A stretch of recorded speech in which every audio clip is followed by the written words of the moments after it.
Өлкөнүн өнүгүүсү бул саясий биримдиктин күчү. Биз катаал, ошол эле учурда ыраттуу саясатты улантып кете беребиз. Былтыр курултайда айттым элем, бир ажалдан анан бир салыктан кутула албайсыңар деп.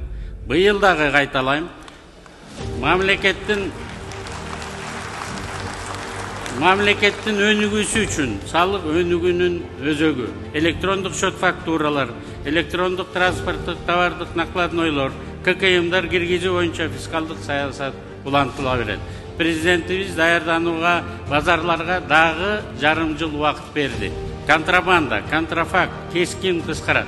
Баарын иретке келтиребиз. Эл ичинде жакшы үмүттөр пайда болду. Кадрларды өзүнүн билимине, тажрыйбасына, кесип көйлөгүнө, аракетине жараша ордуна коюп, иштөөгө толук мүмкүнчүлүктү түзүп берди биздин урматтуу президентибиз.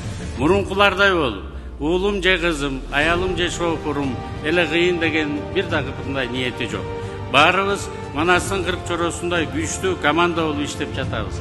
Мындан ары дагы иштей беребиз. Биз бекитилген пландарыбыздын баарын толугу менен ишке ашырабыз деп сиздерди ишендирип кете алабыз. Ынтымак болбосо мамлекет жоголот. Эл таруудай чачырап, бөлөк калкка сиңип, дилин, үрп-адатын, наркын акырындап жогото берет. Миң да болсо кырылат, пил да болсо жыгылат. Элдин байлыгы да, көптүгү да, баатырдыгы дагы түккө турбай калат.